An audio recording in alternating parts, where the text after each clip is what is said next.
ရိသတ်တွေကိုအထင်လွဲအောင်မလုပ်ဖို့စမ်းရည်မိုးရဲ့ဇက်စီယာကိုအခုလိုဆုံးမလိုက်တဲ့အောင်စပူရဲ့မန်နေဂျာပရိသတ်များအားလုံးပဲမိဂလာပါရှင်ဆိုရှယ်မီဒီယာခေတ်ကြီးမှာသတင်းတစ်ခုကိုတစ်ဖက်ထဲနားထောင်ပြီးတော့အကဲဖြတ်ဖို့ဆိုတာတကယ်ကိုအန္တရာယ်များတဲ့ကိစ္စတစ်ခုပါအခုရပိုင်းမြန်မာဇက်သပင်လောကမှာပြဿနာတက်နေတဲ့အောင်စပူဇက်အဖွဲ့နဲ့စမ်းရည်မိုးဇက်အဖွဲ့တို့ရဲ့ပဲခူးရွှေမော်တော်ဖျားပွဲဇက်ယုံကိစ္စကဒီအချက်ကိုအကောင်းဆုံးသက်သေပြသွားခဲ့ရဖြစ်ပါတယ်အစာပိုင်းမှာတော့တစ်ဖက်သက်ဆွဆွဲချက်တွေကြောင့်အောင်စပူဇက်အဖွဲ့ဟာပရိသတ်တွေရဲ့ပြင်းပြင်းထန်ထန်ဝေဖန်မှုတွေကိုခံခဲ့ရပါတယ်။ဒါပေမဲ့အခုခါမှာတော့အောင်စပူဘက်ကဇက်မန်နေဂျာကိုရိုင်းကလိုက်လွှင့်ပြီးတော့အဖြစ်မှန်ကိုရှင်းလင်းပြောပြရုံသာမက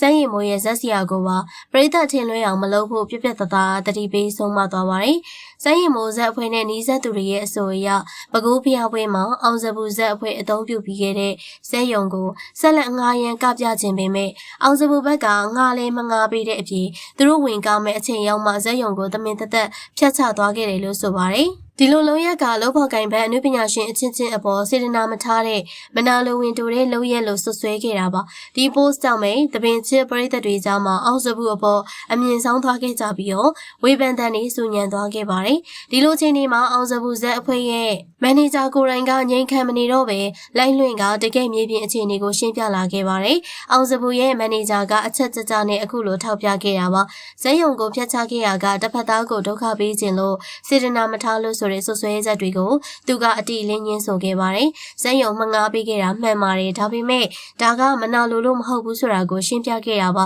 ။ဇက်ဖွဲ့ကြီးတစ်ဖွဲ့ရဲ့လဲပတ်မှုဆိုတာအင်မတန်မှကြီးမားကျယ်ပြန့်ပါတယ်။အောင်စပူအနေနဲ့ဒီပွဲပြီးရင်နားနေလို့မရဘဲနောက်ထပ်ကြိုတင်လက်ခံထားတဲ့ပွဲစဉ်တွေအတွက်ချက်ချင်းခရီးဆက်ရမှာဖြစ်ပါတယ်။ဒါကြောင့်ကိုပိုင်ဇက်ယုံတန်ပေါင်းမီအစရှိတဲ့တန်ဖိုးကြီးအသုံးဆောင်တွေကိုနောက်ပွဲအတွက်အချိန်မီတည်ယူတက်ဆက်နိုင်ဖို့ချက်ချင်းဖြိုဖျက်သိမ်းဆည်းခဲ့ရတာကတဘာဝကြတဲ့လုပ်ငန်းစဉ်တစ်ခုသာဖြစ်တယ်လို့အကျိုးအကြောင်းစီလျော်စွာရှင်းပြခဲ့ပါတယ်။ဒီ live ရဲ့အဓိကအကျဆုံးအပိုင်းကတော့အောင်စပူရဲ့မန်နေဂျာကစမ်းရည်မိုးဇက်စီယာရဲ့လူမှုကွန်ရက်ကိုအသုံးပြုပုံနဲ့ပတ်သက်ပြီးတော့ပြပြတသားထောက်ပြဆုံးမသွားတဲ့အပိုင်းဖြစ်ပါတယ်။ဇက်အဖွဲ့တိုင်းမှာကိုယ်ပိုင်အခက်အခဲတွေအချိန်စရာတွေရှိတယ်ဆိုတာတပင်းနဲ့အချင်းချင်းအသိဆုံးဖြစ်ပါတယ်။အောင်စပူအနေနဲ့ကိုယ့်ရဲ့ပစ္စည်းကိုကိုသိမ်းပြီးနောက်ပွဲကိုကူးတဲ့ရိုးရှင်းတဲ့ကိစ္စရပ်တစ်ခုကိုစမ်းရည်မိုးရဲ့ဇက်စီယာဘက်ကအခွင့်ကောင်းယူပြီးပရိသတ်တွေအထင်မြင်လွဲမှားအောင်တပင်ပုံဖြတ်ခဲ့တယ်လို့အောင်စပူရဲ့မန်နေဂျာကထောက်ပြခဲ့ပါတယ်။ Facebook ပေါ်မှာတစ်ဖက်သက်အပုတ်ချတဲ့ post တွေတင်ပြီးကိုတနာစရာကောင်းအောင်ပုံဖော်ကောင်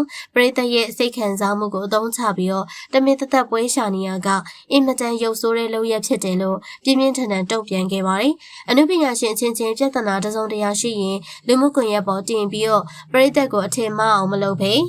ဖြည့်ရှင်းတဲ့နီလန်းမှန်နဲ့သာဖြည့်ရှင်းဖို့တတိပေးဆုံးမသွားခဲ့ရပါဇက်သပင်လောကဆိုတာပရိသတ်တွေမြင်ရတယ်လို့စင်ပေါ်မှာလှပနေုံတသက်မဟုတ်ပါဘူးရာသီဥတုအချိန်စရာနေရာထိုင်ခင်းနဲ့တည်ယူပို့ဆောင်ရေးစတဲ့အခက်အခဲပေါင်းများစွာကိုနေ့စဉ်နဲ့အမျှရုန်းကန်ဖြည့်ရှင်းနေကြရတာပါအခုလိုအောင်စပူရဲ့မန်နေဂျာကိုရိုင်းအဖြစ်မှန်ကိုထွက်ရှင်းပြလိုက်တဲ့အခါမှာတော့ပရိသတ်တွေအနေနဲ့ဇက်လန်းရဲ့ဟိုဘက်ဒီဘက်ကိုမျက်မျက်တတမြင်တွေ့ခွင့်ရသွားခဲ့ပါပြီဇက်သပင်နှစ်ဖွဲ့စလုံးမှာကိုပိုင်ရက်တီချက်နဲ့အခက်အခဲတွေအသီးသီးရှိနေကြတာကြောင့်တစ်ဖက်တည်းပြောစကားနဲ့အကဲဖြတ်တာမျိုးထက်ဖြစ်ရမှန်ကိုသေချာနားလည်ပေးနိုင်ဖို့ကတိတ်ကိုအရေးကြီးပါတယ်။ပရိသတ်တွေကရောဒီအဖြစ်အပျက်ပေါ်မှာဘယ်လိုထင်လဲဆိုတာပြောသွားကြပါအောင်ရှင်။ကြည့်ရှုပေးတဲ့အတွက်အားလုံးကိုကျေးဇူးတင်ပါတယ်ရှင်။